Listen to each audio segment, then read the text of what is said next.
next guest will be meeting with the Vice Premier of China in early October to resume trade talks. And joining us tonight, we're pleased to say, the Treasury Secretary, Stephen Mnuchin.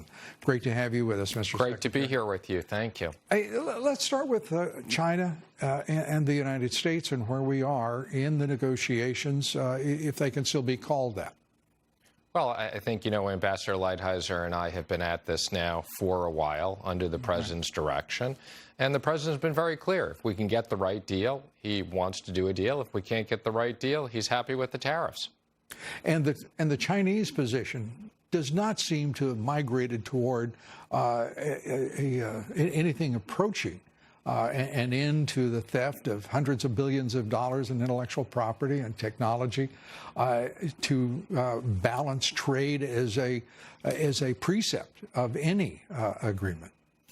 Well, from our first meeting with President Trump and President Xi agreed that rebalancing the trade deficit was a priority.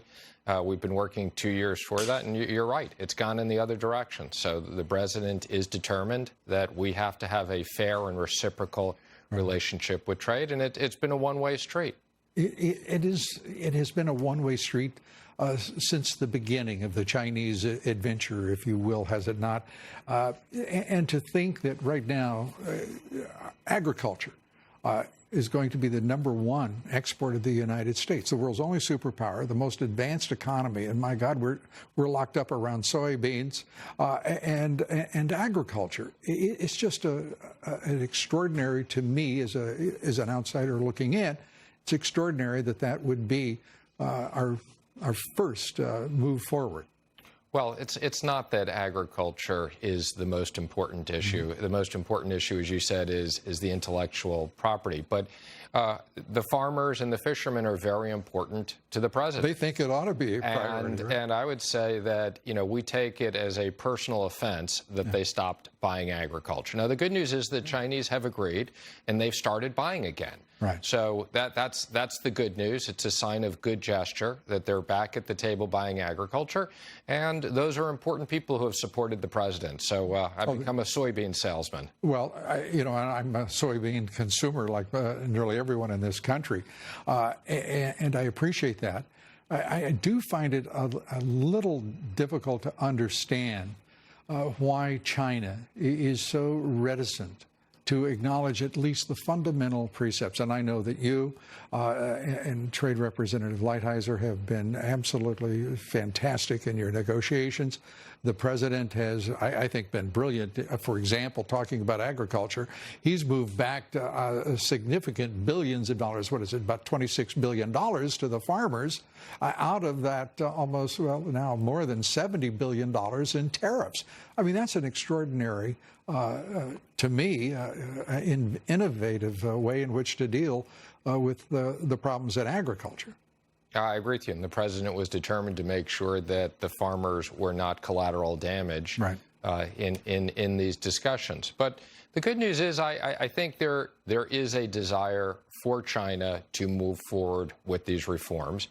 They have their own issues internally I think they're focused on. And we have a good framework of an agreement. We'll see if we can move forward with that.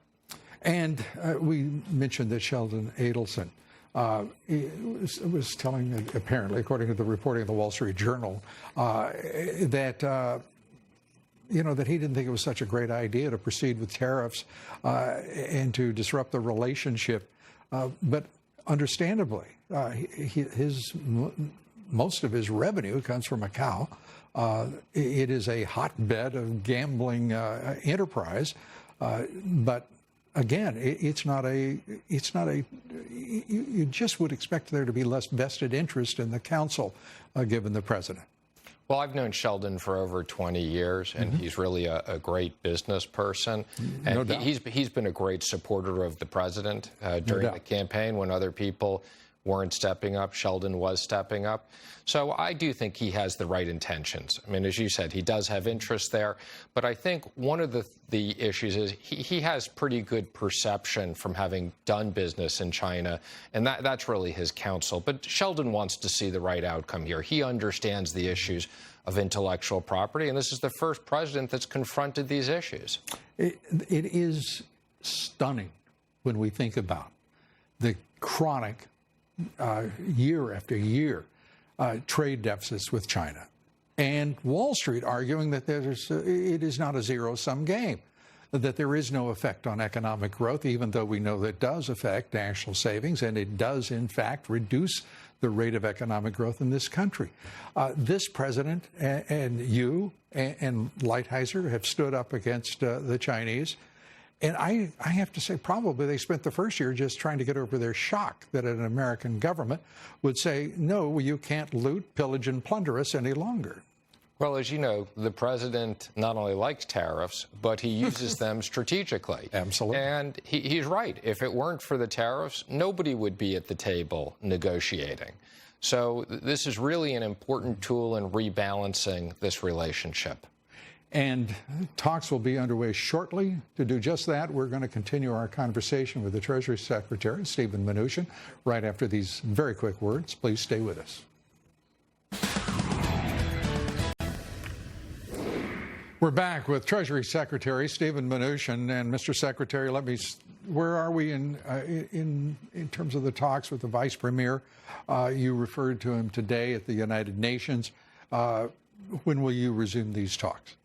Yeah, it's actually, I think it's not next week, it's the following week. We'll be having those talks. We had deputy level talks last week, and we made a little bit of progress on that front, and we look forward to meeting with the Vice Premier. And at the UN today, there was just a moment of, it seemed, uncertainty, at least on the part of the media, as to whether or not the Chinese delegation had chosen to skip the agriculture talks in Montana and Nebraska, or whether or not the Treasury had and the trade representative had suggested to them that they skip it. Can you clear that? Sure. I just wanted to clarify, because I didn't want people to think that they canceled the trip and that meant they weren't buying agriculture. They are buying agriculture. We just decided the timing of the trip wasn't necessarily the perfect timing, so they'll be rescheduling that to after our trade meetings. So when you say we, you're referring to you and Lighthizer? Exactly, Bob and I. Okay, great. Let's go to another very important, and I think most people would probably be surprised to learn just how much of your time is spent on national security, on sanctions, approaching at least half your time, right? It is. And Iran. We're at a juncture that I think very few people saw arriving.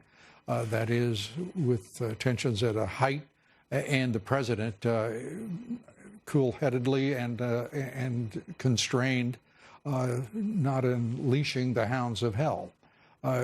Give us your sense of where we are and how sanctions are, in fact, working.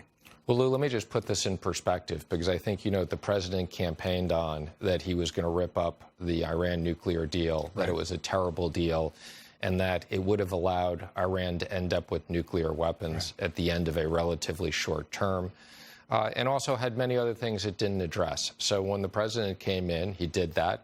He instructed us to put the sanctions back on. These have been the toughest sanctions that have ever been in place, and there's no question they're working. We've cut off the money to Iran, and that money was being used to spread terrorism. Sanctioning now even the central bank. Yes, so the president did three things recently. One was he authorized us to put sanctions on the central bank and the sovereign wealth fund, which were using money for terror. He also agreed to send a couple of hundred troops for defensive purposes to Saudi and expedite arms sales.